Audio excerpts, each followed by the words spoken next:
Hey everyone, welcome to Sociastrology. Today we are going to look at the week of September 8th through the 14th. Before we dive into it though, if you enjoy content like this and you are new here, we cover a lot of long-term transits as well as forecasts, political astrology, geopolitical astrology, cultural astrology, and so forth here. So if that's of interest to you, please do consider sticking around by subscribing. I would love to have you here for future videos. And additionally, if you don't mind hitting the thumbs up button, I very much appreciate that. It helps the content to spread around through the algorithm and it helps the channel to grow. So I very, very much appreciate that. And it lets me know, of course, that you enjoy the different kinds of content that we have here, which I do take into account when making new videos and everything. So I very much appreciate all of that. And yeah, without any further introduction, just a bit of an update. If my voice does sound weird, I am still working on the last bit of kicking this throat respiratory issue that I've been having out. So if my voice sounds a little weird or weak at certain points, it's okay. It's getting a lot better. I'm so glad about that. But yeah, it's been pretty weird, rough past few days with that. And I did hear that it was kind of going around. There's something that's going around. My assumption was that this was the typical thing because it started out as sneezing and then worked its way into my throat and then was giving me ear issues and so forth. So this is the normal kind of reaction that I have to that thing that shall go nameless, just in case it's weird with the algorithm. So that's what I'm kind of assuming that this was, but it kicked my butt a little bit more this time. So, but it's on the way out, so it's all good. But yeah, I heard that like on Monday there was something just weird, like a lot of people got sick, and that's when I got sick. So today I was thinking that we could do things a little differently. We will still have this kind of anchored chart, 0 degrees rising. We won't be dealing with rising sign or midheaven or anything because we're all over the planet. So it'll be different everywhere. The chart will be set to Tulsa, Oklahoma, where I live, and we'll be mostly sticking around noon to get an idea of where things are until we need to, adjust the time here and there. But it will all be US Central Time.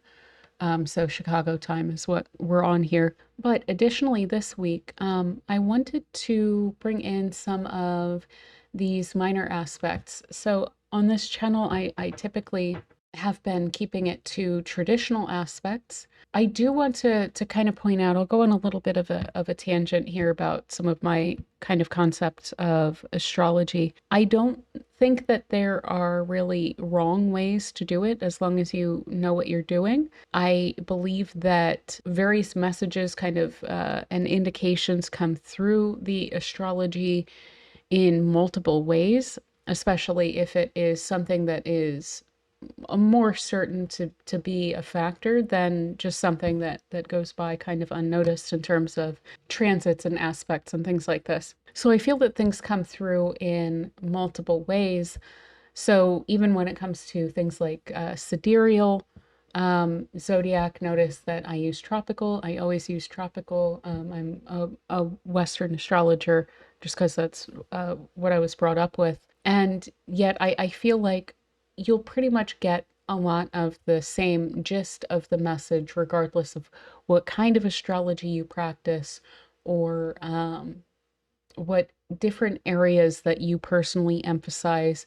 So, in part, the reason that I've just been using the traditional aspects is I feel like it gives enough of a picture and it doesn't overcomplicate things or offer too many different kinds of things to keep in mind. But I do personally use minor aspects and I like them. So as you've seen, I've pointed out some quintiles and some yods and things like that, even though I haven't had the aspect lines turned on, but I figured I would just turn them on. And then if it seems significant, then we can address, any of them that we want to and not address others as it seems fitting. But I figured I would turn them on just to kind of make it clear. Now, we have the standard blue for the sextiles and trines as usual for me, and then the reds for oppositions and squares on the thicker lines, and then the thinner red lines are going to be our half squares, which are semi-squares, which is a half of a square. Those aspects, and then also the square and a half, the sesqui-squares, will also be these thin red lines. And then you'll see a couple other colors. I use green for quincunxes, and that is an aspect that is formed by degree. So they're actually pretty easy for me to just kind of to just see based on the degree numbers of certain planets, but they are just to the side, one sign over of an opposition. So it's a sign, the semi-sextiles, and which I'm pretty sure I also have on, but we'll see in a second. And then the quincunxes here are aspects that are made between signs that do not share gender or mode. So they share no qualities. That's what that aspect is. So those are the green ones. And then I have the blue aspects are going to be quintiles and biquintiles. And then we also have the pink ones are going to be septiles, biseptiles, and triseptiles. So we'll bring those up as needed. Quintiles tend to represent some sort of gift. So this is something that works really well in a way that is kind of inherent or somehow seems bigger than the factors that are involved, but just works in a really beautiful way. So I have my chart is actually dominated by quintiles, which is probably in part why I really love these minor aspects. But then we also have the septiles are kind of along the lines to me of like divine intervention. So little things that, really shouldn't work the way that they do, but do. So that's just kind of an overview and why we have some more colors and some more lines here. I figured we'll see how you guys like it and let me know if you want me to keep these lines on, or if you feel like it creates too much of a busy chart. In my own personal practice, I do actually tend to shut these off quite a bit, even though I'll have them on to look, keep it in mind, and then shut them off because it tends to be a lot of lines to deal with. So as a kind of bit of an overview for the coming week, we do have Venus solidly in Libra in this coming week, which is really wonderful. This is something that we can certainly rely on to bring a little bit more harmony, make things make a little bit more sense in the coming weeks, as it is in Libra before it moves into Scorpio.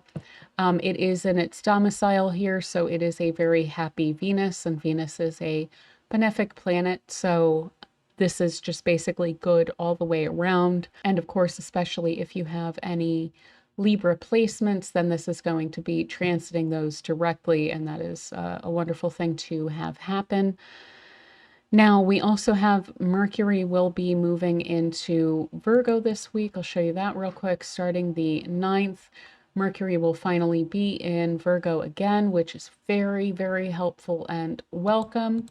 We will take that through on the day by day, and I'll show you that as well. But that will be really wonderful because then we will have all of the planets that are in mutable signs are always ruled by either Jupiter or Mercury.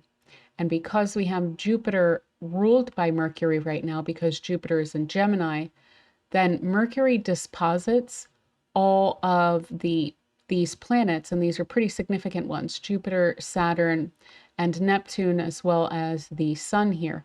And in this kind of recent week or so, we've had, I think it's actually been a little bit more than that, maybe 2 weeks almost. We've had these two in mutual reception with the Sun in Mercury sign and Mercury in the Sun sign. And this is better than it could be. It's at least, not just scattering the energy to some other, irrelevant place and making things less clear, But rather than having that in a mutual reception where the energy then is resolving to kind of bounce back and forth between these two actors, then we will have Mercury hold that energy and it doesn't have to answer to anyone. And so this will help to make things a lot more clear and a lot more constructive in the coming days, and just a lot more streamlined and simple, which I think is something that we could all use, as opposed to the energy that we've been dealing with the past few weeks that has been kind of feeling like a little up in the air and weird. We do also, let's keep in mind, have this Mars in Cancer, which is helpful to the mutable signs because previously we had both Saturn and Mars then in the mutable signs and hitting up anyone's mutable placements in Gemini, Virgo, Sagittarius, or Pisces. And that can be a little bit difficult, but it is now in its fall in Cancer. I did a whole episode about this, and we also discussed it a bit last week. And this is a difficult placement for Mars. It can be very emotionally reactive. It tends to act on emotion rather than on logic or on established rules or anything. And it also tends to be very impulsive. So it can also kind of bottle up emotions, and it can also lead to more feelings of frustration and anger and things like this. So just kind of something to keep in mind, that we do have this Mars here that can be a little bit frustrating to deal with. This Mars will be catching up with and squaring the North Node. Expect very significant, important events to occur in the world, politically and geopolitically, with that square between Mars and the nodal axis, possibly related to violence or accidents or storms or things that kind of, mess things up, to an extent. So something to keep in mind there. We could definitely see some big storms play out, especially, water related storms or whatnot, or fire with these placements here. And then much later on, outside of the bounds, certainly of this week, we will also see a square to Chiron, which could be very upsetting. So we'll have to see what that is when we come to it. But this isn't the best placement. However, I do, really want to emphasize that I think that the energy is going to be a lot better this week than it was the past few weeks. So that is something to kind of look forward to. Additionally, with some of these planets having moved into cardinal signs recently, with Venus moving into Libra, Mars into Cancer, and then Pluto has just retrograded into Capricorn, we have a bit of a cardinal emphasis here that we didn't have just shortly ago, just like a week and a half or so ago. None of these planets were in these signs. And so we have a shift from a mutable emphasis with Mars and Venus moving out of mutable signs and into cardinal signs. Pluto has moved backwards from a fixed sign into cardinal. We now have a cardinal emphasis, so things may start to amp up for you and accelerate if you have cardinal placements, Aries, Cancer, Libra, or Capricorn. And it may be, I hate to say, in ways that are a little bit weird and frustrating, because we're kind of getting all of the degrees here hit up. Got the very early degrees with Mars, very late degrees with Pluto, and then we have like kind of in the middle here with the node, which can bring up not necessarily good or bad things, but fated things and things that are kind of outside of our control, that are leading us ultimately probably in a better direction, but can be frustrating when they come up. And then Chiron, which is this, wounds and healing and teaching and learning. A lot of lessons really bound up with Chiron here. So that can also be kind of frustrating to deal with. And then, of course, the power and manipulation and behind the scenes work, and the, kind of psychological work, and even difficulties, internal difficulties, and things that we don't want to face with Pluto here in the late degrees, and Mars acting in that kind of impulsive, frustrated, emotionally kind of reactive way in the early degrees of Cancer. Now, in the middle degrees during this week, we will have Venus. So Venus is a bit of a saving grace for the cardinal signs. Take it while you can get it, definitely, because for cardinal signs, probably the coming months will be a little bit more frustrating when we no longer have Venus there. So just something to kind of point out. But again, if you have the mutable signs of Gemini, Virgo, Sagittarius, Pisces, things are getting a lot more straightforward in these weeks than they have been in recent weeks. So definitely try to take advantage of that. Additionally, just lastly, throughout this week, we will have primarily a first quarter moon phase that we will be dealing with. We will have the moon move from Scorpio through to Aquarius this week.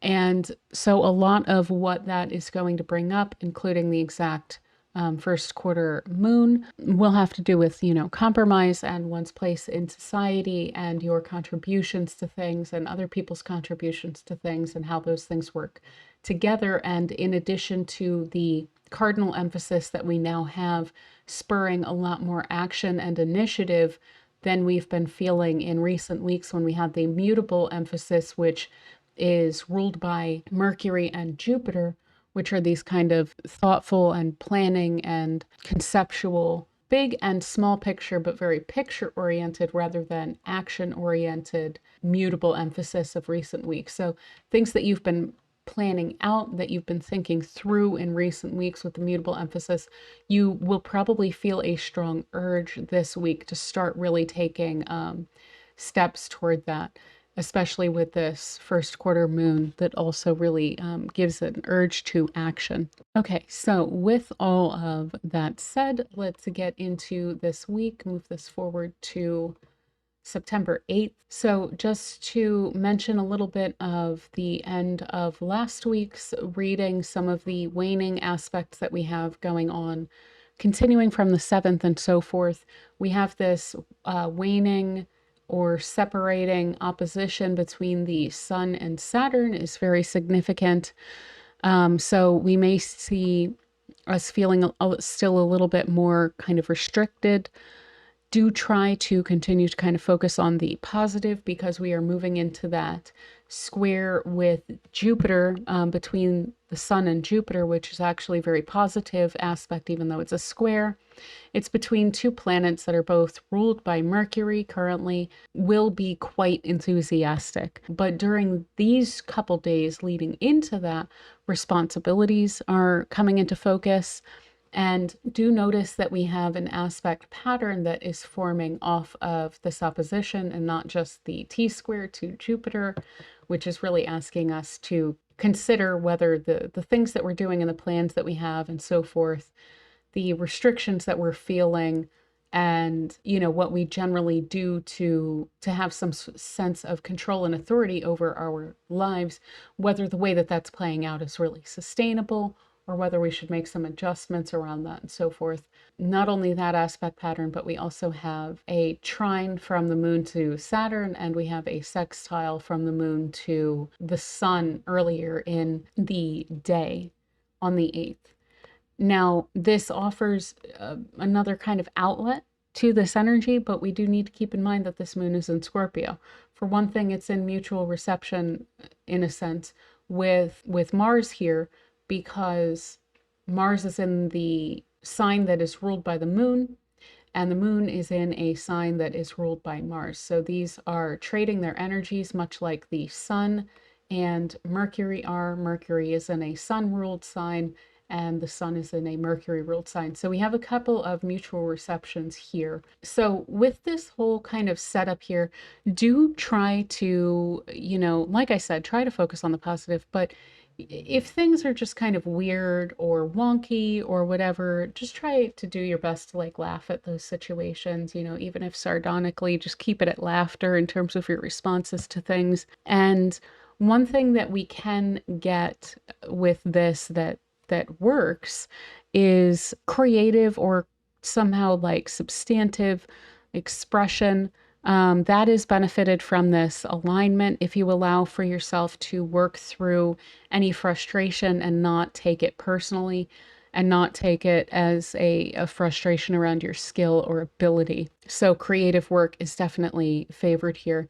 And we do have this square and a half that is also present here between Mars and that moon. So again, frustrations and anger could come up and it could flow straight out with this mutual reception here. So try to be a little bit careful about that. This mutual reception, it's a bit of a double-edged sword. So it's a little helpful because this moon in Scorpio is probably going to restrict the reaction a little bit. It'll make it a little bit more self-serving, which is better than it serving nothing, you know. But it's not a moon that is necessarily going to take in response or in relationship to this Mars that's also in Cancer, taking everyone into account, but it may prevent this Mars from completely acting in a way that is like kind of self-destructive or self-sabotaging. Let me put it that way. So that is something to keep in mind, though, as those feelings run hot, as your emotions kind of run high and hot and frustrated. Do your best not to react to people that way during this day in particular.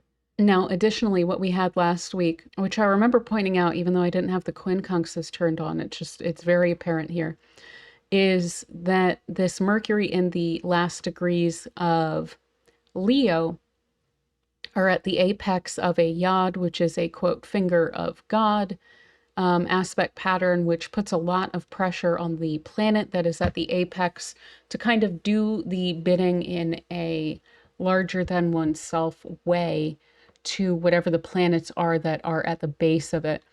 And the base is Neptune and Pluto in sextile to each other. So that's what a yod is. It's quincunx, quincunx, sextile. And it's whatever's being quincunxed double is at the apex of it and is receiving that energy and receiving that push and that shove to, like, you know, it's like getting poked with a stick, like, hey, do something, you know, meme.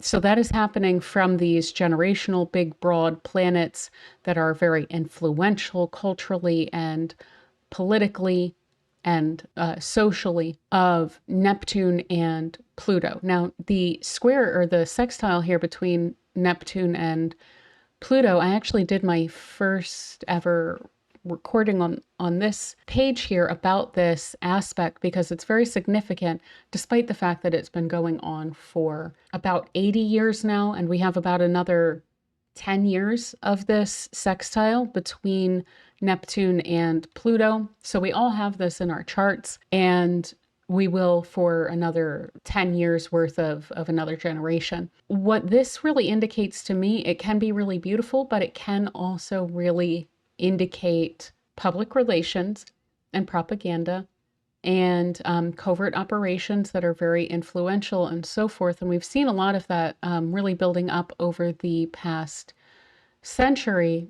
And a lot of that was born with the Neptune conjunct Pluto generation that was born in the 1890s, and they really birthed a lot of propaganda and public relations. So, for instance, Edward Bernays in the United States and a lot of the founders of the early intelligence agencies and so forth, but also, you know, Goebbels and a lot of the people who were in the you know, fascist governments and so forth.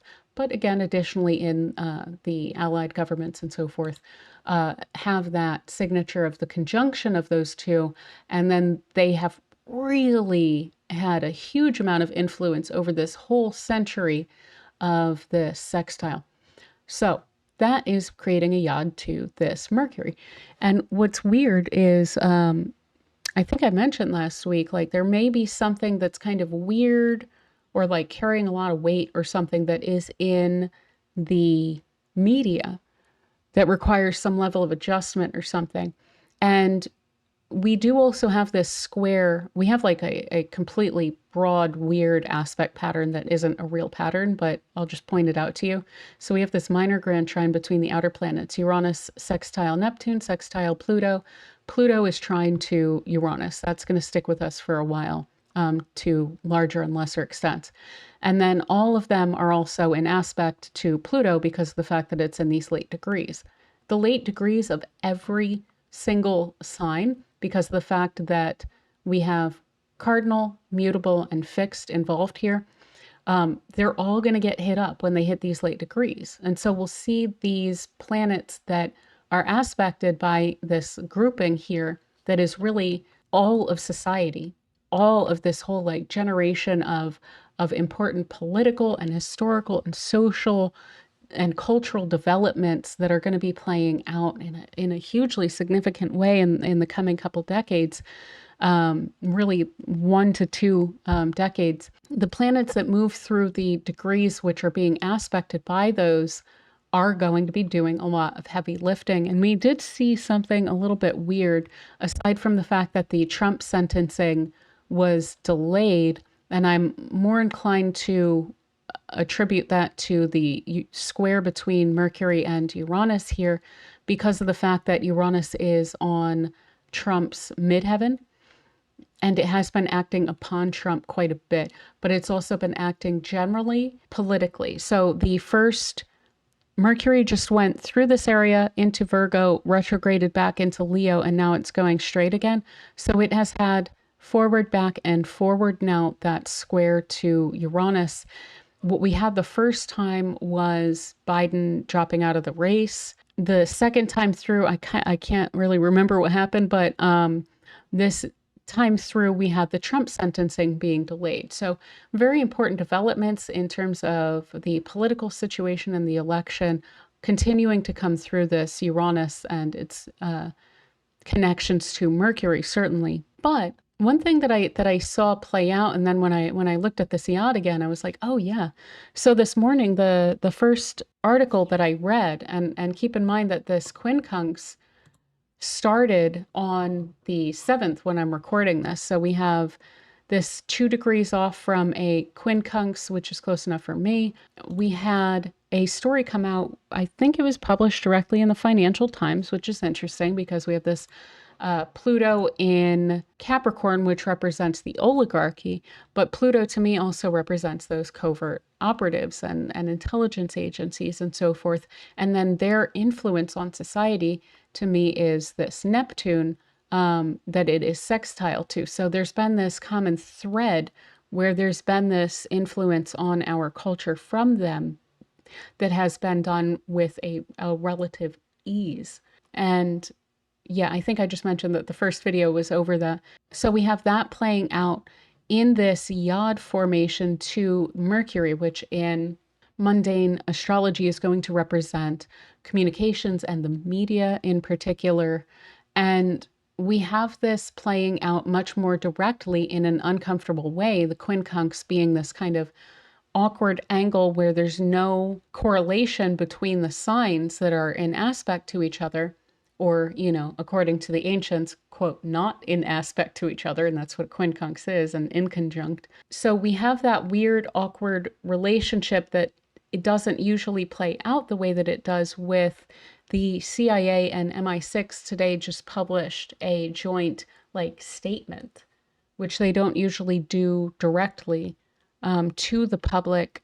And I believe it was directly into the Financial Times. I've only read little snippets of it from another article. I have the actual thing that they published in a tab that I'm going to read. But I did think of that immediately when I saw this. It's like this kind of awkward, they're used to working behind the scenes here, and yet they're having to reach out to the media in a much more direct way that's kind of awkward because they don't usually do statements directly to the public. So just kind of a little interesting, weird thing that I noticed from that yod that we are carrying forth with us from yesterday. But additionally, in our personal lives, putting aside the mundane astrology aspect of that, this yod can kind of increase the likelihood further of the heavy thoughts that we are kind of having with the opposition here between the sun and Saturn, and then this moon in Scorpio being the release valve for a lot of that energy.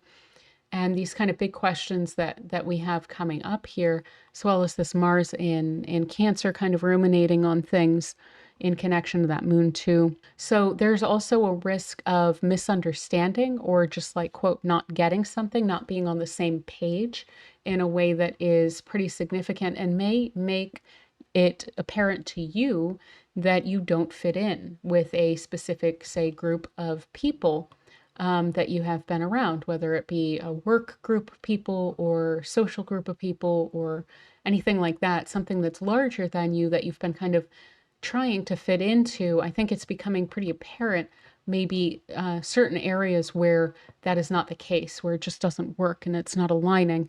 So additionally, because we have these big outer planets that are pointed straight to this Mercury, we do want to be a little bit cautious not to feel the weight of the world on our shoulders on the 7th and the 8th, and to not feel too mentally drained or weighted down by social problems that we might not have a ton of influence over. Now, this could indicate that there is some level of influence that's coming to certain people to address certain issues. And if that's the case, then I would definitely recommend doing that if you're publishing things or you're just kind of making some statements or you're getting involved in something or whatnot, then that's fine with this. You may be feeling really called to do that, but try not to take everything just onto your own self here for the sake of your own, mental well-being. Let me just put it that way straightforwardly.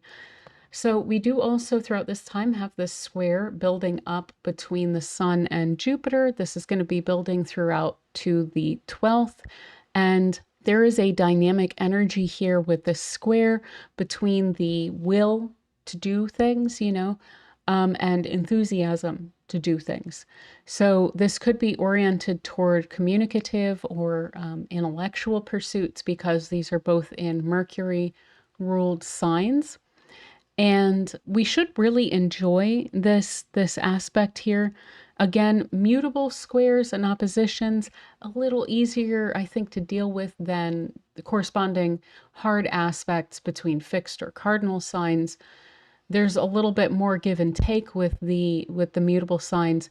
It can be a little bit frustrating here and there, so any sort of like tiny bugaboos that come out, try not to emphasize those. Try to really focus on maintaining harmony with others, and also definitely try not to make mountains out of molehills, which is something that can kind of happen where you lose the trees for the forest or you lose the forest for the trees when you're dealing with mutable signs, because they're ruled by Mercury and Jupiter. So those are things to kind of keep in mind as little warnings about that. But time spent with others or alone should be enjoyable and exciting. And especially as we go forward, we will see, starting, for instance, tomorrow, when we get Mercury finally in Virgo, there's a really wonderful interaction between all of these Mercury ruled planets, the Sun, Mercury ruling itself, and Jupiter, which is ruled by Mercury. And then by extension, because Jupiter rules Saturn and Neptune, technically Mercury is also ruling those through its relationship as the dispositor of Jupiter here. But let's put that aside here. Let's put these planets aside here. These three together are wonderful. And until we start to really have to interact with these guys more in more intense ways and sharper applying aspects, like we will see later on, then this is kind of creating an incredible level of clarity of mind. And what's really pleasant about the 9th through the 12th is, again, there's not too much interference from the Pisces stuff here. So you should be able to get things done largely without distraction. Once we start getting these kinds of closer and applying aspects with Saturn and Neptune in Pisces to these actors here, as we see the Sun move into opposition with Neptune and as we see Mercury move into opposition with Saturn later on, we will still be able to get things done because we have this really wonderful, super strong Mercury, which is in its home sign of Virgo and also the sign that exalts it, Virgo. It will eventually get into some distractions and problems that arise, but it will be the best planet in the best position to address it and look at it head on and deal with it. But that's getting ahead of ourselves a little bit. So additionally, what we have here is the Sorry, my throat is kind of feeling it again a little bit. We have the sextile between Mercury and Mars is building up between now and the 11th. But I do really want to point out that on this day, September 8th, because these two are in connection, but neither of them have dignities really, at least not the strongest of dignities. They are both in mutual reception with planets, which helps a bit. But on the 8th, given these placements here, definitely watch out that you don't get too reactive on this day to perceived personal slights. So that is just kind of something to keep in mind with these placements here. We also have this trine between Venus and Libra and Jupiter in Gemini, which is very lovely, that will be building up through the 14th of September. So we will have this with us all week. These are the benefic planets. These are very helpful planets, very good-natured planets that are both in a flowing, pleasant, and easy aspect with each other. Through this, we should be able to get clarity and enjoyment within social situations because these are in these air signs. Communication should flow pretty smoothly and pretty well here. We have moved beyond this square with Mercury and Uranus, so there shouldn't be this week too many disruptions with technology. It should just kind of flow pretty well. And even if you are introverted, you should be able to enjoy socializing and socialization in general. This can also be a highly protective alignment. So if this is hitting important parts of your chart, especially by either of these in conjunction with any of your planets, then it would be very wise to take calculated risks that you are wanting to take during this time, because this can let you kind of get away with stuff. So risks should go over well if these two are in connection to any of your planets, including also if you have placements in mid Aquarius, then you will be receiving a grand trine aspect from these two transiting, and you should be good to go and fine with most of the choices that you make throughout this time. Now, again, like the kind of weird energy that I was pointing out with some of these planets during this day, that could lead to people behaving in somewhat weird ways or whatnot. But even if people present themselves in weird ways, for one thing, I think that it's very constructive. I think that it is bringing to your sight a problem that exists that can be solved. And that even though it might be frustrating to have that brought to your attention, it is ultimately good, because that tends to be the way that Jupiter and Saturn play out in this strong connection with the sun. It can be bringing those things to light, anything that's not sustainable or that isn't working or whatnot. So if someone like flies off the handle, they're reactive or something, or just you feel like you're not fitting with something and that's becoming clear, one thing that's really nice about this trine that we're going to have all week is it's like, even if someone is very off-putting, you can turn around and around and around, and you're probably going to run into many times more very pleasant interactions with people than negative ones. So interaction should go on the whole very smoothly, and if you have a bad interaction with someone, probably a lot of the solution for that is just going to be seek out someone, anyone else. Small talk with someone, it's probably going to go well. So socially, very, very excellent. This should really help with any relationships in your life, with communication.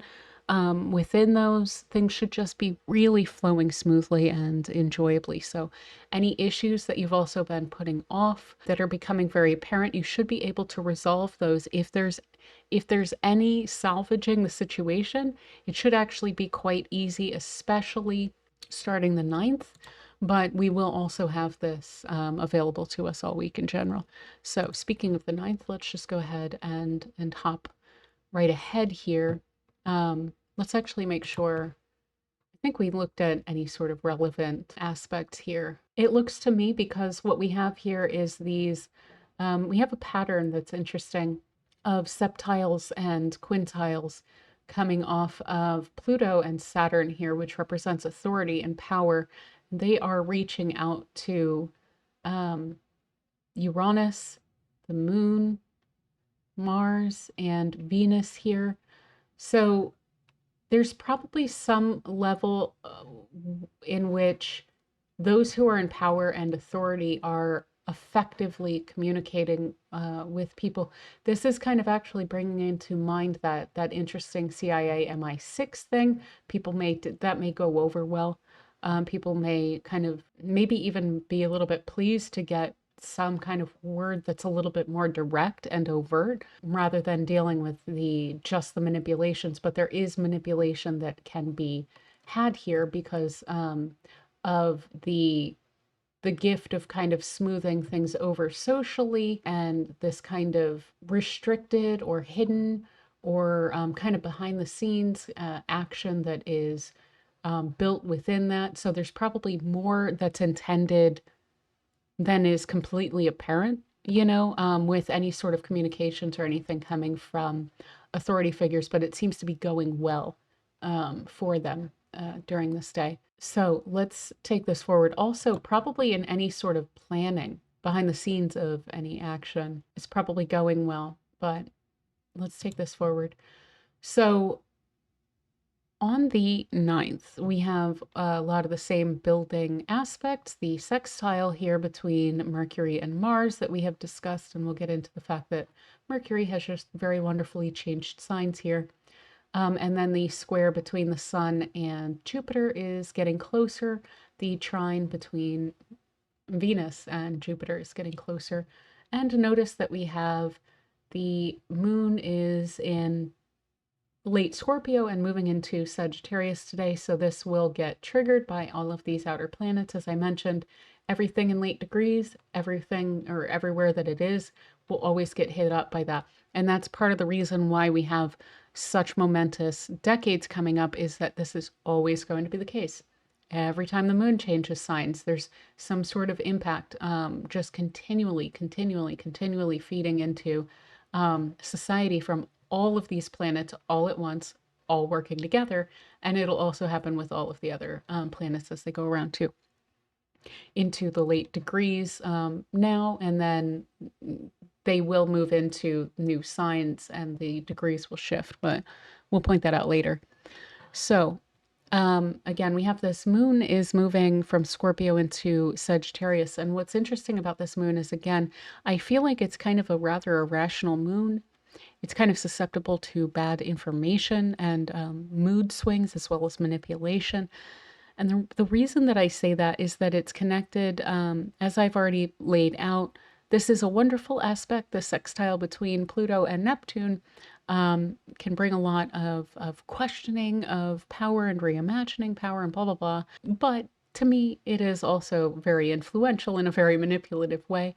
And of course, we have the moon is in flowing aspect to that. So it's like there's this ease with which the culture and powerful forces are able to influence people generally, speaking of mundane astrology, before I get into the kind of personal interpretation of this. But then it's also receiving an opposition from Uranus, the other outer planet, which is kind of something that might catch you like a bit flat-footed or whatnot. And then we have that as a T-square, actually, waning square between Mercury and Uranus, and then that Mercury moon square that is coming up here.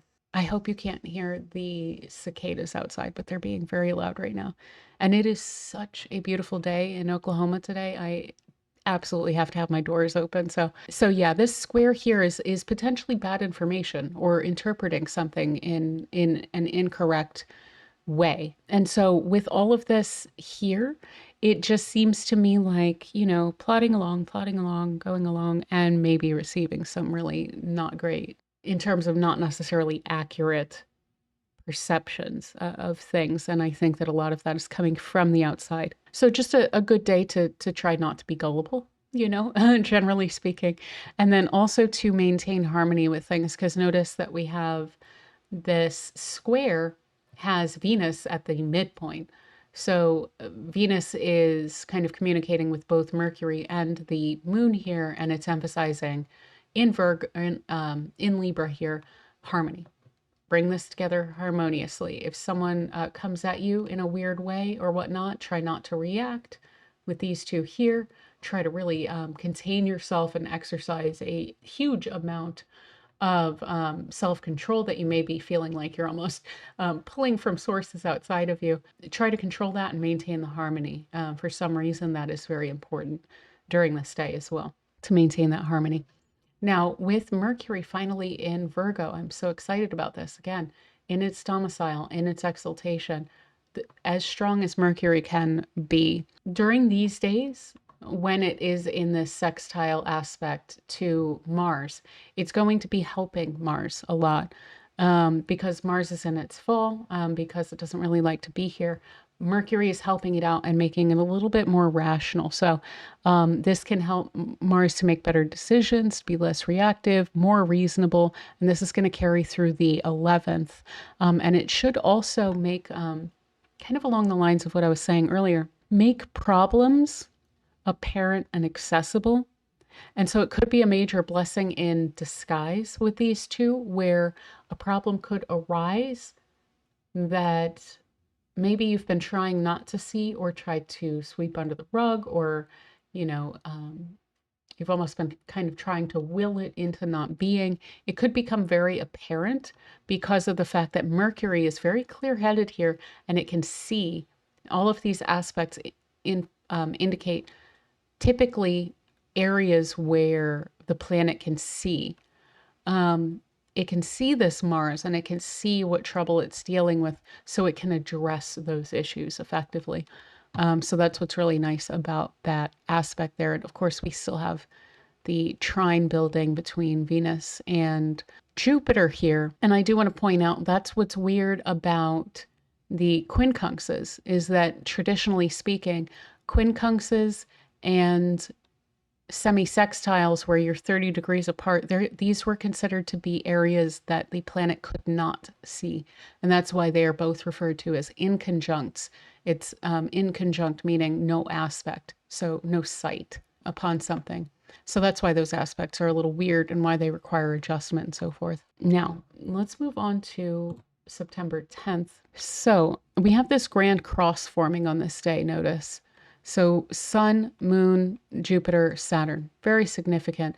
We've had a similar aspect pattern to this before, where we had the Moon was in Sagittarius last month while Venus was in this area of Virgo. And so we had a grand cross between Venus, the Moon, Saturn, and Jupiter last month. I can't remember the exact day, or I would offer that to you, but I will try to make note of it so that you can kind of look back and see what were you dealing with that on a more social or relational level. It'll be similar energies on a very personal level here.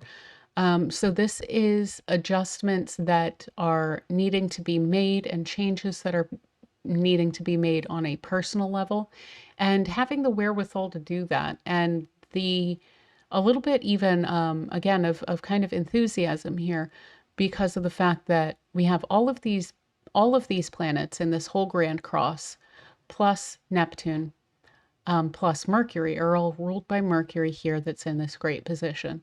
So fully constructive, all solvable problems here. And it's a little bit more constructive than we had when Venus was in this position. But there is an adjustment that needs to be made to make something more sustainable. The question between Saturn and Jupiter is all, what are we going to do? How are we going to do it? Is it going to be effective? What's the most efficient way to do this? How can we both expand and restrict in this kind of dance to take the steps that we need to take in order to get us to where we're wanting to go? So that's becoming very personal today. Any sort of personal goals that you have, this would be a really wonderful time to focus on them. And they'll probably bring themselves to your attention anyway. You probably won't have much of a choice with this alignment, but these questions are really coming to a head right now. And you should be able to, if you're willing to deal with the frustration of it, plan it out, think it through, brainstorm, write things down, and sort it out. Now, when I was saying yesterday that the moon was a little bit irrational, this is a really wonderful moon. It's very fruitful, so you can get results from efforts, and you should be functioning pretty well across the board. It's just that you might be dealing with delays because we have all these hard aspects from Saturn, which can cause delays. That can be a frustration, but if you're easy on yourself around that and just try to kind of get done what is working, it should be very fortunate regardless. Additionally, we have the opposition between the moon and Jupiter. Notice that that is creating a similar formation as we saw with the moon between the opposition of the sun and Saturn, where it was trine to Saturn and sextile to the sun and forming a release point there. Well, we have the same thing forming by Venus now between the moon and Jupiter and that opposition. So again, things should be super easy to smooth over during this day. Any issues that do arise, there should be pretty immediate solutions available, and ones that are relatively easy to take, even though there might be some bumps in the road and some just like minor annoyances and frustrations coming from Saturn in these hard aspects and then in this quincunx to Venus on this day. So people should also be able to help you with any issues that may arise for you today. So relying on other people should be pretty solid, but maybe not 100%. And you might also be a little bit uncomfortable with relying on other people in general, because of the fact that there's that discomfort of the quincunx between Venus, which is trying to be helpful, and Saturn here, which is just kind of pretty uncomfortable with a lot of things right now, with these squares and opposition and the quincunx here. And again, these aspects are getting very, very close between Mercury and Mars and the Sun and Jupiter here. So let's take this forward unless there's something that's really standing out. Not particularly. This quincunx between Mercury and Neptune here could just increase the ability to understand others and to be compassionate toward others. Same with the Venus to Mars aspect here, where there can be an understanding of things that are causing problems, but a kind of sympathy there. And again, problem solving with I'm sorry, did I say quincunx? I meant septiles here.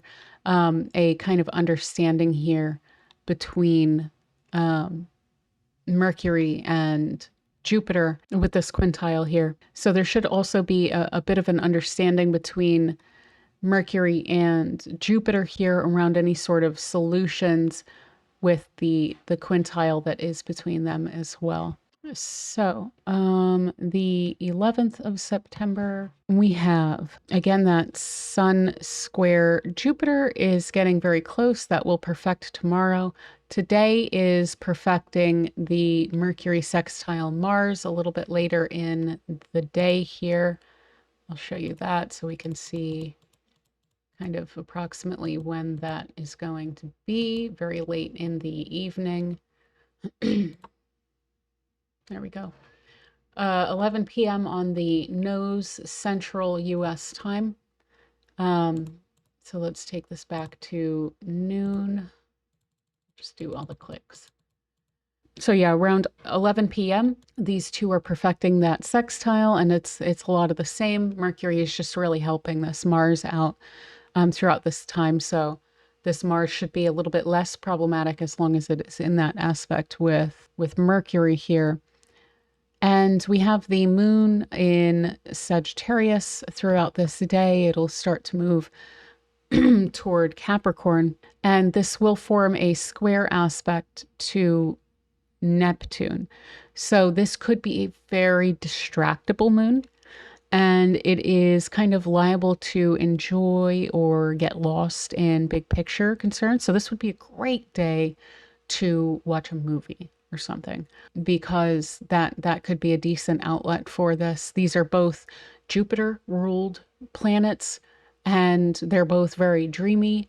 You may be able to get some decent sleep tonight, but you may just have too much kind of also on your mind, or that you're thinking about or daydreaming about. Another way that you could utilize this is kind of potentially interesting rabbit holes. Like sometimes I just like to, if I have some free time and I don't really have anything that I need to do, just go on Wikipedia and look up something that's interesting, and then anything that's interesting in that article, you can just click on that, and then anything that's interesting in that article, just click on that, and then just keep reading things, and you just randomly learn interesting things that are along the topics that you are interested in. This would be another good way to do that, because you're just kind of like letting your imagination lead you to interesting philosophical or intellectual or kind of, additionally imaginative directions as you feel, without putting any sort of restrictions on those throughout this day. So that could be another interesting way of kind of utilizing that. But yeah, other than that, it's most of the same aspects, closer on that trine between Venus and Jupiter, exact sextile Mercury and Mars here. So being able to utilize this Mars in a more constructive way and be able to hold it back and focus that energy on more productive or logical concerns, practical concerns.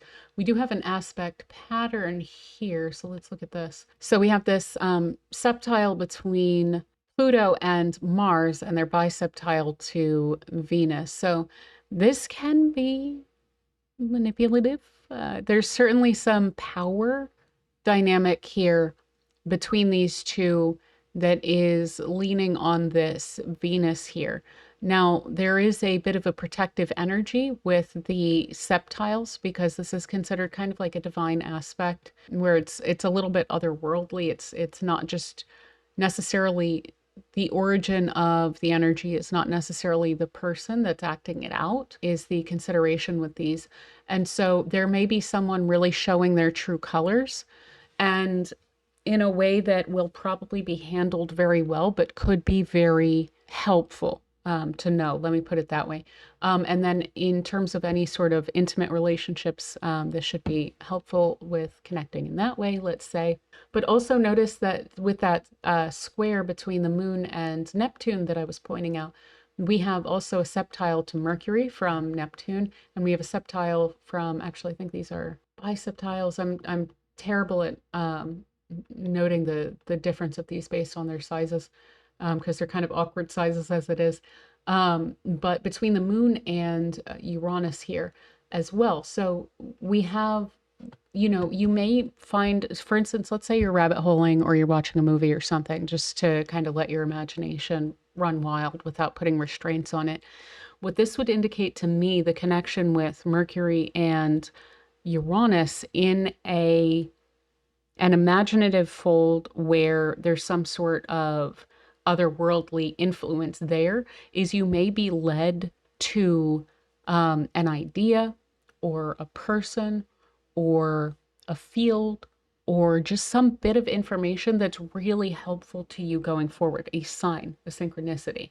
That's what this would indicate to me, is that's why you kind of need to take off the restrictions on your imagination, at least for a period of time during this day. And I would say also, especially if you're having trouble sleeping, that would be, I know it's not the greatest advice to have you on your phone when you are already having insomnia, but it looks to me like there might be something that kind of wants to come through and show itself to you, and that you could reach that probably through some sort of just letting your imagination guide you through either picking some random movie intuitively that you want to watch, or just kind of rabbit holing and just clicking on whatever captures your attention here. Yeah, we have the same quintiles here. I like this quintile between Uranus and Saturn, because it kind of indicates that there is a kind of sophistication to the structures that are built, and also to some level of authority where it's not being too terribly restrictive in a way that needs to be reacted against. And then additionally, the other quintile between Mercury and Jupiter, sorry, I'm fixing my hair. This one here, is, again, a gift of mind. Really excellent for insight, for communication, for relating. It's just very excellent there. So taking this, forward days and not hours to the 12th. I will point out shortly, this is the day on which I have one of our elections. There's kind of two elections that are coming up that are available to us, and they are better for kind of different things. And we will run through those in a moment, but those would be the 12th or the 14th, not the 13th, because then on the 13th, the moon is too close to Pluto. But before it gets to Pluto and after, we have some decent electional charts for if you're wanting to launch anything or pursue something or start something, for instance. But we'll do that after we get through these last 3 days. So the 12th, this is Thursday, the 12th of September here. The square between the Sun and Jupiter here is perfecting on this day. So again, all of those energies, like that willpower, the enthusiasm, the kind of go get it, I can do it kind of energy, especially toward any sort of intellectual or mental or social or communicative pursuits, anything related to organizing things, deconstructing things, breaking them down so that you can put them together in a way that's more sustainable, that makes more sense.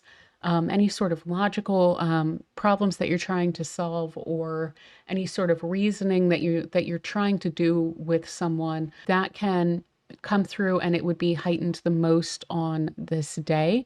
And again, this should be feeling pretty good because we have two very enthusiastic planets. The Sun loves anything that kind of reinforces the way that it feels about itself, and it can bring light to things. And then Jupiter, which is just full of goodwill and enthusiasm, and is always just kind of looking for a good time to mix with the kind of passion that comes through with the Sun. So again, even though this is a square, so you could have little bugaboos that come up, try to brush those aside as far as it is healthy to do so. This is a really excellent aspect for pursuing things that you need to better yourself. Anything that Jupiter touches, it's going to try to make better. And when it's touching the Sun, and it's also mediating to some extent the opposition that has formed between the Sun and Saturn, and it's kind of looking at that restriction that you had been feeling, or almost feeling like not good enough, or anything along those lines. It's coming in, and it's kind of trying to be very reassuring of like, no, we can make these structures work. Like we can do this. So that is heightened to the strongest extent today. And then of course we have that Venus trine to Jupiter is also strengthening. We continue to have this interesting true colors being shown potentially, but also very passionate septile aspect pattern that is forming between Mars and Venus and Pluto here. Let's see if there's anything else. We still have this kind of aspect of like interesting sophistication in handling matters here, and the quincunx where maybe Saturn is a little uncomfortable accepting the help that Venus wants to offer from Libra here with regard to any sort of concerns that might be coming up. But what we have during this day is the moon is in Capricorn. That will be trine to Mercury. It will be opposite to Mars. And that Mercury is that release point that we keep talking about from the oppositions, where when you have an opposition and then there is a planet that is in flowing aspect to both of those at an angle here, it can be a release point for the tension that builds up. And this would be an emotional tension where your emotions and your long-term goals and your ability to kind of delay gratification, those are running in contradiction to each other, in contrast to each other. The release here, the way out of this becoming less constructive than it could be, would be pure logic and reason here, with Mercury being this release here. So this would be a really, really good day to make sure you've eliminated distractions, because like keeping your phone on do not disturb if possible or whatnot, because I could also see this again where it's like the emotions versus the kind of delayed gratification and what's really good for you, and so on and so forth. Now, we do have a little bit of actually exchanged dignities here because the moon is in the sign of Mars's exaltation, and Mars is in the sign of the moon's rulership. So hopefully we can get a little bit of that energy in there. But if you're dealing with distractions, you may become very frustrated if you kind of feel like you're unable to focus on being productive, and you could become emotional and reactive about that. So that would be the thing to watch out for. If you can eliminate distractions, then you can totally play up this Mercury here and just like really get after it. Any sort of practical work that you need to get done, you'll probably be feeling very passionate about the solution that's being offered by getting that done on this day as well, with that moon in Capricorn making these aspects as well. I am just now realizing that we have a Friday the 13th coming up because this is a Friday. Interesting. Knock on wood, but I tend to find that Saturday the 14th is usually a little bit more weird than Friday the 13th, personally. I don't know if that's a kind of shared experience. I would expect not, considering the lore is around Friday the 13th, but still. I usually think I'm in the clear, after Friday the 13th is over, and then it's like something really weird happens the next day. So, yeah, again, we have Mars in, I'm so sorry, the moon in Capricorn is getting close to Pluto. So this is the reason that I was saying maybe not so much on choosing to do things during this day, because I'm not thrilled with the placement of this moon right next to this Pluto. And also, I mean, yeah, maybe it's a superstition or something, but it's Friday the 13th, so maybe there's an additional reason why we wouldn't want to use this necessarily as an electional chart day. But so we have a grand trine that is being formed between, like an Earth grand trine, between the sun and moon and Uranus here. So sun 21 degrees of Virgo, moon 21 degrees here, and it'll be going, pretty far off of that point, 6 degrees in both directions from noon. And then it will carry that solar energy toward Uranus here. So a grand trine here, but later in the day will actually become a loose kite, but the sun will be then very loosely aspected.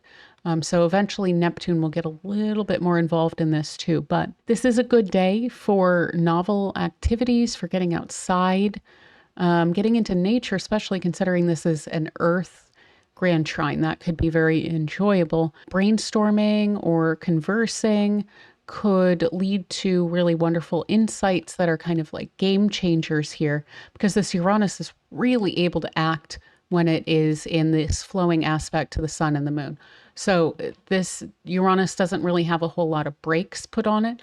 It's just able to reach straight into like the personality and the psyche and however it needs to in order to get any sort of insight through and clear. Now, again, this is a fresh energy here, and anything that you can kind of do to lean in on that would be pretty great, especially as this moon starts to move into Pluto. It's going to introduce some very interesting aspects to it.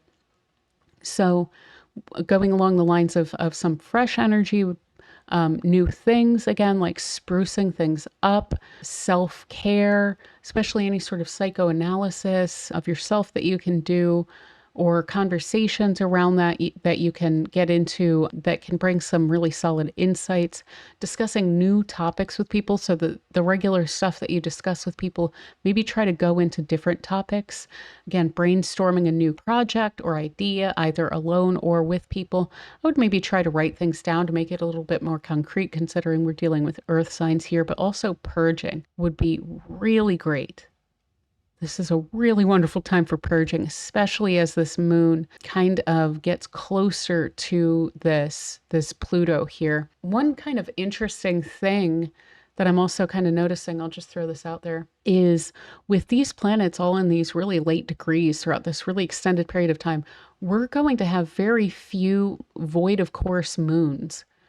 It's going to be when the moon is in really late degrees that it will ever actually be void of course, because a void of course moon is a moon that will not be making or perfecting, based on who you ask, any aspects before it leaves the sign that it's in and moves into a different sign. So because it will always be, as long as Pluto is in this 29th degree of Capricorn throughout this time, the whole time until it's up to 29 degrees and change, there's no chance that it can be really void of course, because it's going to be hitting one of these late degree planets here at some point, except for very, very short periods of time, like an hour or two. So just throwing that out there. That's kind of something that's interesting that I'm just kind of realizing in this moment. But additionally, we have on this day, Mercury is moving into this square with Saturn. Notice this is going to be the big kind of frustration around. This is like the kind of, stupid little annoying things that Mercury has to deal with when it's in this really strong position. It would be wonderful if Mercury didn't have to deal with being in opposition to Saturn in Pisces during this period of time when it is in Virgo, but it does. So any sort of weird little problems and messes and frustrations and like, this isn't working, kind of problems that Saturn is introducing, a lot of them are going to be much more kind of emotional, or like, this just kind of isn't fair, or it's just not like vibing well with me. It seems like this is just kind of a messed up thing, but I don't know how to address it. Those kinds of things that Saturn's going to be complaining about in Pisces. Mercury will be distracted at times with trying to clean up those messes, which is a bit frustrating. And it may even feel restricted by that Saturn, but this is the best planet in the best place to deal with these problems for Saturn. So it's constructive. I hate to say it, but it is constructive. It is like a good thing. It's just that it's going to be a very frustrating good thing here and there, and especially as this gets tighter in the coming days, which will be next week, as far as I can tell. So again, this opposition, it can bring to mind more serious considerations. So mental and intellectual challenges and problems that need to be addressed, delays are a big thing with hard aspects between Mercury and Saturn. We could have technical problems with this in particular. We did not have a big indication of that for a few days before this, but we could definitely wind up with those with Mercury in opposition to Saturn of kind of any kind. So back up your work and stuff like that. Water and things that can crush, try to keep those away from your electronics and writings, things like that. Anything where you're storing information or data or communications of sorts, careful with water or things that crush, because this can be a pretty heavy, weighty, crushy, watery Saturn here. And Saturn introduces problems to whatever it's touching in different ways. And it could introduce a problem to something that is holding information with Uranus here.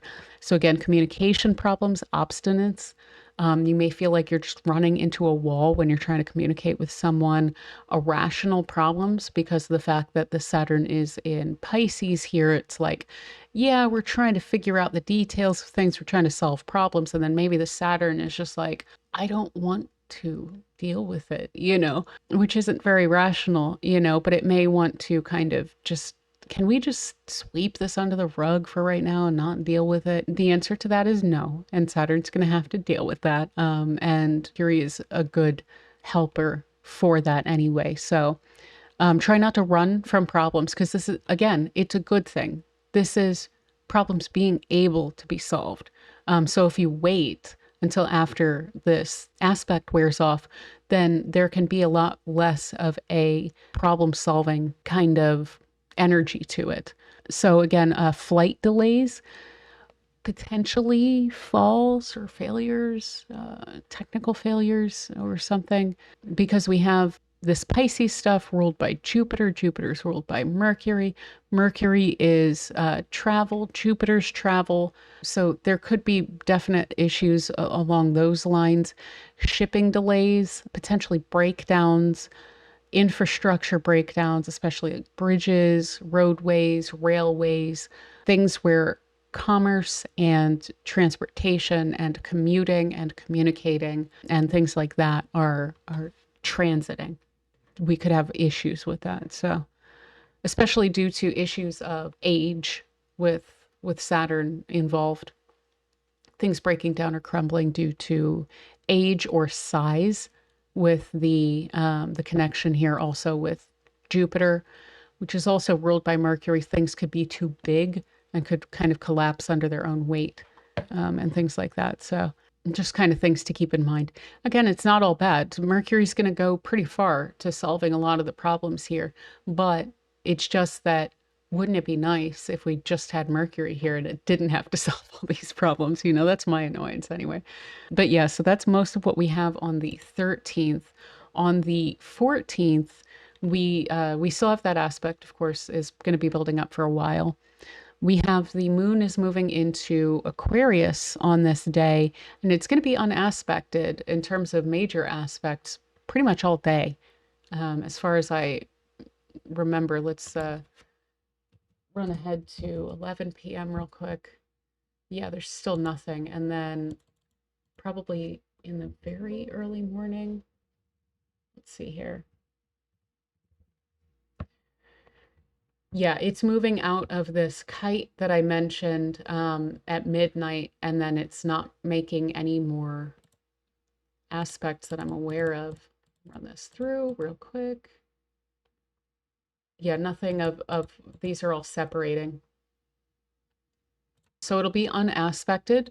And this can definitely, probably, considering it's in Aquarius, unaspected, and it's the moon, you're probably going to be feeling kind of disconnected from people, or just like not emotionally invested, or probably not feeling very sentimental necessarily today. But if you do, it'll probably be like a wouldn't it be nice kind of thing, and not so much something that you're necessarily sharing with a specific other.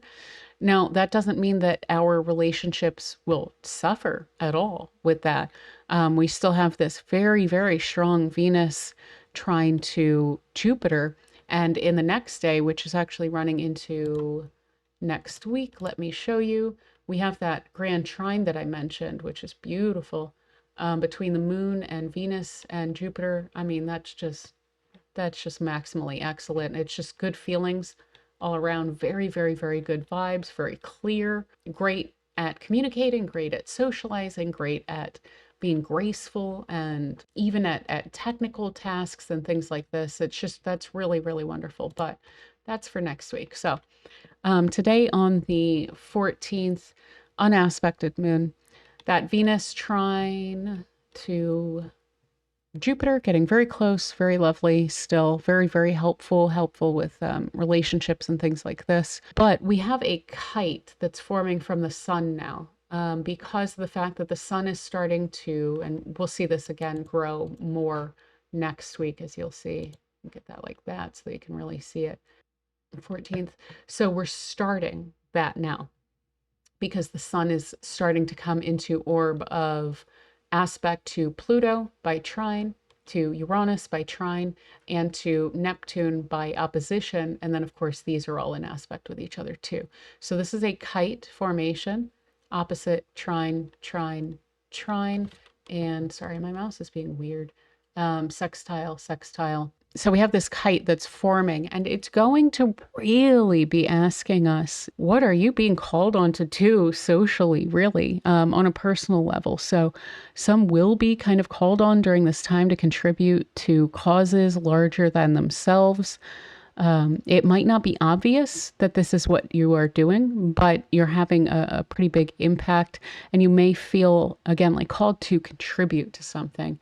So if you're getting involved in your community, again, if you're like publishing something, if you are influencing people within a certain group or something like this, it's probably a lot more significant than it looks like on the surface. And this could also have you really wanting to like get out and be with people and to be yourself also with people, to fit in, to find groups of people that really value you and that you enjoy. And you could also really enjoy and connect with cultural events at this time. So if you've been feeling kind of lonely or whatnot, and there are any cultural events in your area that that interest you, you may find that you are being kind of called to go there, also to connect with people that you kind of fit with in a way. And so that could also be very helpful and could be a way that this could play out in terms of what are you being called to do? Well, to get out to enjoy something, but then you wind up involved with maybe a group of people that you really that you get along with, you know, a new friend group or something like this, and feeling like you fit in with that. So with this, there's also like access to understanding and integration of social forces at this time. So we may all kind of find ourselves understanding society and culture and politics a little bit more clearly at this time. And then also the role that we play in all of that and how it influences us, how it impacts us. Maybe some aspects of it we don't want. You know, maybe if we're following the news a lot and we find that it's actually having a kind of a negative impact on us, then that might become very clear during this time too. And we may decide, I don't really want to do that. I would rather engage in maybe this other kind of media, maybe some sort of fiction-oriented media that I just enjoy a lot more, and there's nothing wrong with that. There could also be, throughout this time, in terms of mundane astrology, some effective messaging around the, like, quote, individual and their relationship to society. So a sociological framing of some sort of messaging that comes through pretty clearly during this time. And when I was thinking of that, I was kind of, you know, on a personal level, because I majored in sociology and everything, and being a sociology major is so frustrating because, for one thing, with like psychology, people are always gatekeeping whether you're allowed to talk about psychology, regardless of the fact that we all have psyche, you know, and we all kind of engage in psychological work and so forth, because of the fact that it's related to society. There are insights that you get studying sociology that are incredibly fascinating and that are not really intuitive. And yet you will get argued left and right from people who haven't studied sociology, and they will feel completely within their rights to say, no, you're completely wrong. You don't understand society. And it's like, no, it's there is actually a science behind this, and you can have an understanding of how society impacts an individual and how people's choices, while we do have agency and we can make our own choices and we can choose how we feel about certain things and how we react to certain things, our circumstances do have a huge impact on us, you know, and so on and so forth. And we come from the society that we come from. We are kind of reflections of that and extensions of that. We're all kind of connected with society. So none of anything that we do is in a vacuum. We're all influenced by each other and so on and so forth. And so, you know, when the whole like coconut tree meme around Kamala Harris came out, I was like, you know, I think for any sociology major, when you hear what she's actually saying there, you're like, oh my gosh, that's because it comes from her mother. And, you know, her mother was certainly an intellectual and everything. And she's basically saying, like, what do you think you fell out of a coconut tree? You know, you exist within the context of everything that is around you and everything that has come before you, everything that's led to you. That's what sociology is. She's basically just telling her, hey, you live in a society, you know, you don't exist in a vacuum. And there's all sorts of subtle influence from the collective in which you exist that builds you and that you contribute to, and so it's best to kind of conceive of yourself that way rather than just thinking that you're somehow special and you just, came out of nowhere, or that you are also even somehow immune to all of those social pressures and so forth. So I could see some sort of really interesting kind of messaging that brings through some sort of like sociological clarity, where we have the society here, these social planets, Pluto, power and extreme but subtle influence working behind the scenes, the plutocracy, the extreme of the ruling classes, and so forth. We have this Neptunian cultural influence that is also quite subtle but all pervasive. It's everywhere. It is all of our media, fictional and non-fictional. It is the attitudes that we have toward other people, people from other countries, toward substances, toward different types of work, and so on and so forth. And then we have Uranus, which is this change agent, this social change agent, that looks for the weaknesses in these structures that these two like to hide behind and exploit them, and kind of break it down in a way that hopefully it can be built up in a better way.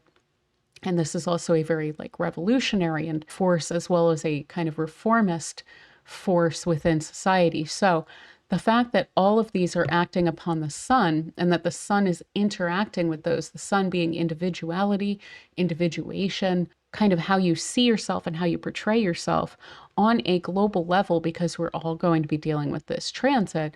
There's something that's really important that's being formed. And this is something that we would not have seen before, because we haven't had this aspect pattern that we will have for 5 to 8, I think, years. I've done a whole video on the outer planet movements and this minor grand trine that they are forming between themselves. This is a new aspect pattern, even though we are going to be dealing with it going forward for many years. This is our first sun opposite to this formation. So this is the first time that we are kind of, even though we have the planets still in their old signs, where they're in these late degrees of signs that they've been in for a long time. Pluto in Capricorn since 2008, Neptune in Pisces since 2011, and Uranus in Taurus since 2018. These are the old forces, but it's really about integrating what the past 10, 20 years of the condition that society and culture and politics and global affairs and so forth, the condition that the world is in, integrating and understanding better. How has that affected you as an individual? How has it affected all sorts of individuals? How has it spurred or restricted individuation in terms of being able to do your own thing in society? And how do we want to take this going forward? Because one thing I will point out is that going forward, we will be seeing this kite form. I did a video just recently on the kite era of these coming years. And what I was talking about was this year, we're getting this kite in late Virgo. But going forward, this kite's going to be different because it's going to be in these new signs. Pluto will be in Aquarius, Neptune will be in Aries, Uranus will be in Gemini, and then the apex of that kite will be in early to mid Libra. So this is it's a once in a lifetime aspect pattern here. So it's something that we will definitely kind of want to analyze throughout the rest of Virgo season until the sun moves into Libra. And we will even have that moon come around on the 17th, and it's going to heighten the heck out of this, because what it's going to do is it's going to come to 25 degrees and it's going to form an eclipse, the first series of the Pisces Virgo eclipses that we will be shifting into going forward. At 25 degrees, it will be along this kite. It will be reinforcing this kite to that sun, and that's going to be very significant. That'll be late night on the 17th in the United States. It'll be on the 18th in the Eastern Hemisphere. So that is most of what I wanted to point out. We do just still have this solutions-oriented frustration of the opposition between Mercury and Saturn here, but then we'll be going into the next week. So I do want to point out these electional options. Let me change this chart real quick, and I will be back with a rising sign. Okay, here we go. So on the 12th, we have a couple, you might even say a few options, though I'll show you the first one that we have here, but I would recommend being a little bit more cautious with this one in particular, especially with other people. This is fine if you're doing something totally on your own and other people's reactions to it don't matter, then this one should be perfectly fine. So what we have is the ascendant would be ruled by, it would be in Virgo. It would be ruled by Mercury, which would be in the first house. You might even want to control your time on this one a little bit more to put that Mercury ahead of the ascendant here. So you would want to aim pretty much straight up dawn anytime. One thing I want to point out with these electional charts, the local time here, yeah, it's Tulsa. We're doing this based on rising sign, and the moon degrees won't matter unless I mention that they do. So when I say a specific time, and also when this clock says a specific time, feel free to put that exact time in your time zone. So, I mean, if you are in Germany, what I'm talking about here, 5:40 in the morning Central US time, 5:40 in the morning Central European time. It doesn't matter, because what we're talking about is what's rising and setting and culminating and so on and so forth. Now the midheaven might be slightly different, and you might want to check that a little bit, but it should be pretty similar. It would change based on how high up or low you are, speaking in terms of latitude there. So for Berlin or for Germany or whatever, you would probably have a more extreme midheaven, because I'm down much closer to the equator than you guys are. So all of that said, local time. This one you could do if you are working on some sort of a communicative or logical project where public perception doesn't matter. For instance, if you were starting to journal or something like this would be a great time to do it in order for it to be very effective. Working out any problems that you have that you need to sort out yourself, this would be a wonderful time to do it. We have Venus in a sign and a house that it really enjoys, so you could really lean into a lot of self-esteem and feel like you are really capable of taking care of things and yourself and so on and so forth. We have the Sun and Mercury just about to rise here, and they are ruled by this very strong Mercury. The midheaven could either be ruled by Venus, or if you want to push it ahead, and that's fine if Mercury is just above the horizon, then you can have that Mercury not only rule the ascendant in Virgo, but it would also rule the midheaven in Gemini here. So you would be really all fully on the same page, focused on logical, communicative, solutions-oriented concepts here, and you would have a strong amount of luck with Jupiter also culminating, being really high in the sky here. Now, the reason that I keep emphasizing this is not great for if you care about other people at all, because what we have is in the 7th house we have Saturn, and then in the 11th house we have Mars. So we have both of the malefics in houses of other people. Now, if you were, for instance, like, if you want to sit down and write a book that you plan to publish someday, but you're not just starting it, this would be a great time to sit down and write. That's fine. This would be a very effective time to do that. And also going forward around dawn on all days is going to be wonderful for any sort of writing or anything like that. Yeah, we're going to have Mars in the 11th. Yeah, we're going to have Saturn in the 7th. We don't need to care about those as long as we're not publishing it during this time or starting it during this time. This is just a good time to get clear, and writing is really excellent. Even music and things like this, would be perfectly fine with this. And we do have the kind of added bonus, so to say, here of the moon is in the fifth house. That's nice. That's pleasant. And it can make you kind of feel a little bit more excited and enthusiastic about whatever you're doing. But if other people matter at all, then what we're going to want to do is we're going to want to, let me change this to hours that we're going ahead.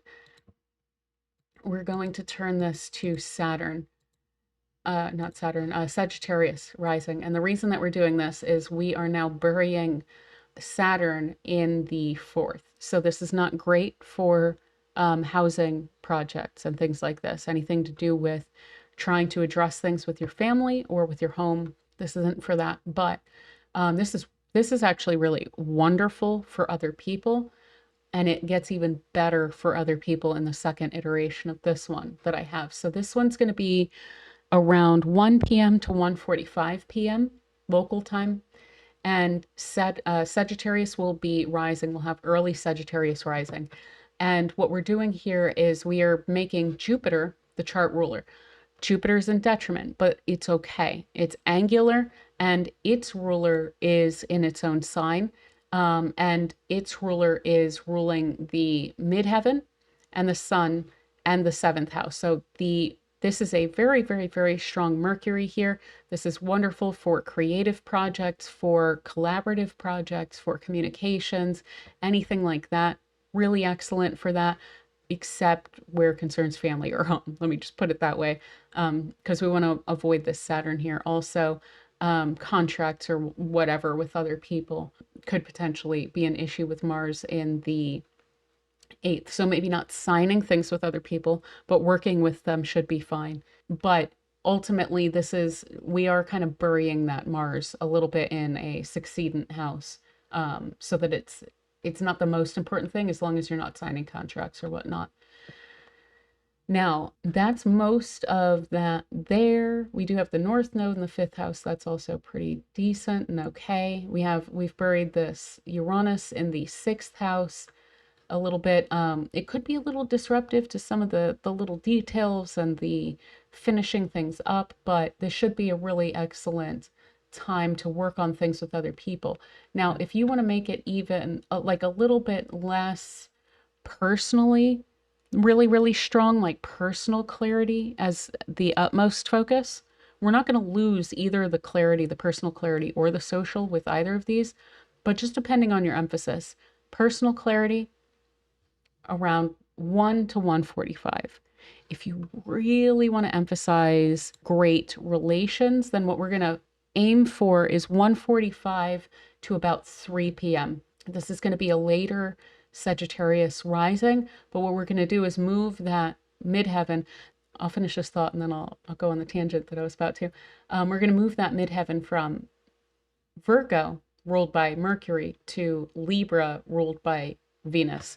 If you watched the video for last week, I was harping on, yeah, we need Venus and Libra, we need Mercury and Virgo, and the reason why is electional charts. And this is why, because basically we have really strong options here. We've got Jupiter here that is ruling the ascendant. Jupiter is helpful in general. Its ruler is still very high up. It's also still angular in whole signs. It's there with the sun, so this is perfectly fine. But if we really want to emphasize other relationships, friendships, colleague relationships, and things like this, then we can culminate that Venus instead and keep this along that. Basically what we're doing is we're making the angles here, the most important ones, the ascendant and the midheaven, we're causing them to be ruled by the benefics, Jupiter and Venus, and Venus is in its own sign. So that's very strong. So this is really wonderful for any sort of collaboration or communication or anything where your emphasis is really on great relationships. Now, what are the issues here? The problem on this day is that earlier in the day, we had the moon opposite to Mars. That's waning. It shouldn't be a big problem. It really shouldn't be a big problem. Additionally, we have the square between Jupiter and the Sun on the 12th. this shouldn't be a problem. This should really kind of help to connect the Mercury ruled signs even more and have this flow together from you and your ambitions of the 10th house, your legacy, your status, and other people and what they're wanting and what you're wanting with them and everything. So this should be fine, even though it is a square there. And then this square is waning and so forth. And that's also going to be with us for like a year anyway. So it's unavoidable.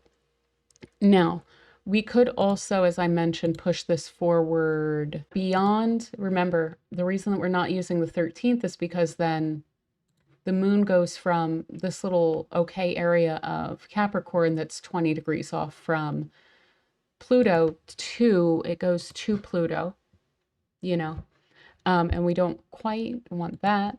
Would it be the end of the world? No, but it's just not ideal, and that's what we're looking for. So we could also move this ahead where we have the moon is going to be pretty much unaspected, which could mean that not a lot comes of the situation as it's being acted upon with this unaspected moon.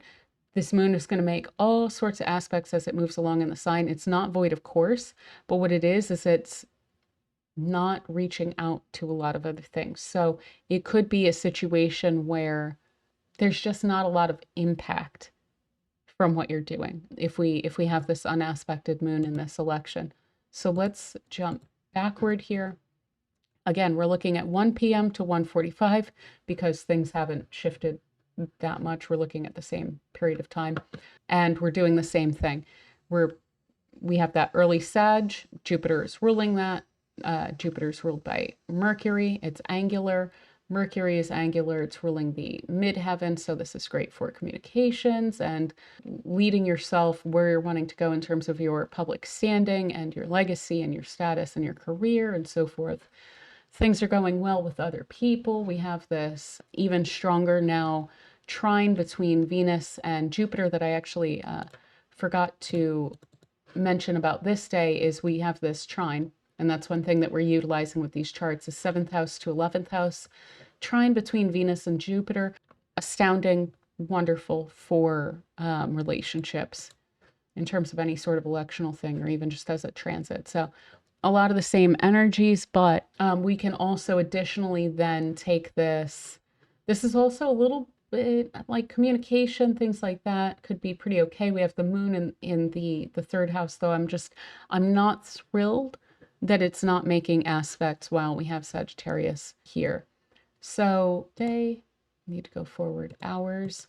And again, we can move that midheaven into Libra around 1:45 to 3 p.m. and make this a little bit more again about those relationships and really, really emphasize that. Now, the issue with this chart is that we have during this day, the sun is really within orb of the opposition with Neptune. So again, it's kind of along the lines of what I was saying with the moon, where it's like, is it going to go anywhere? Is it going to do anything? The form that it's in right now doesn't seem to be the form that it's going to take, whatever this is that you would be using this for. And we can see that also with the sun opposite to Neptune. It's like there's some level of lack of clarity between you and what it is that you're trying to accomplish here for yourself. So there's just an increased lack of clarity here on the 14th. Now, that is mostly the issue here. Also, one thing that we don't wind up with is an opposition that is waning between the moon and Mars, but we do have a strong quincunx between the moon and Mars in this chart. I would take a waning opposition first, but one thing that is also a little bit interesting on the 12th that I want to point out real quick is that as this carries forward, do hours again, what we will see is that once you're doing it, once you're in this, once you're doing whatever this is that you're trying to do on the 12th, so beyond the electional period after you've already started, we will see this moon move into a fascinating sextile with Saturn. And Saturn's ruling that moon. And so that I kind of really like, because it's almost like it becomes kind of extra constructive straight away.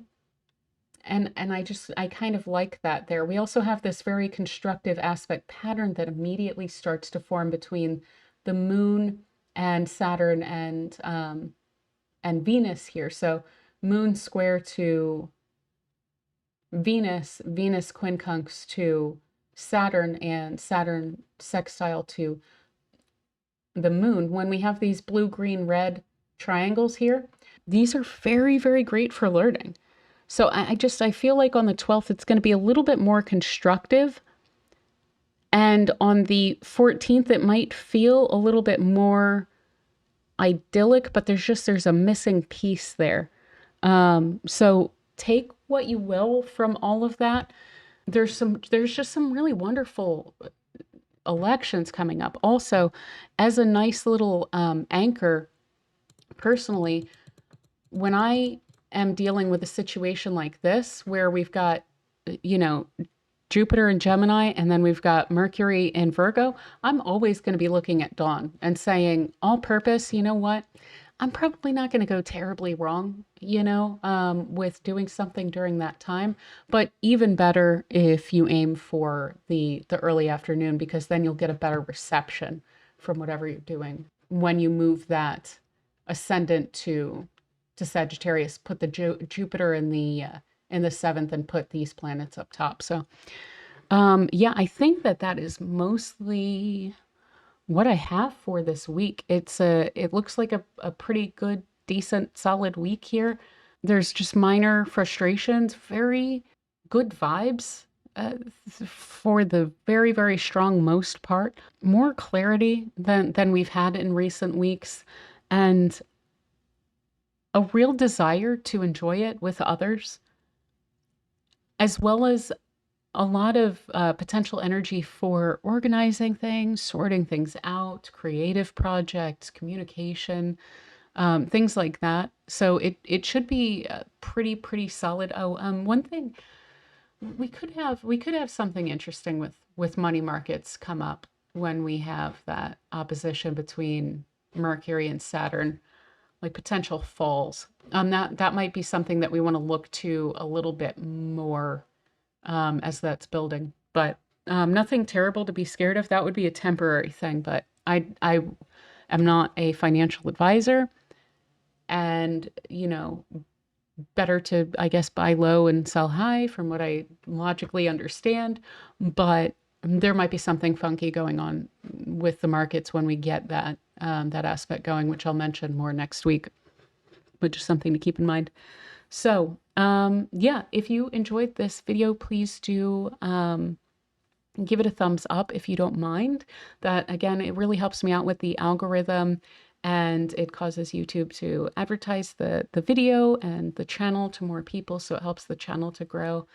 And yeah, if you enjoy content like this and you are new here, I would love for you to stick around for future videos by subscribing if you would like. And other than that, I hope you have an absolutely beautiful week, and I will talk to you all soon.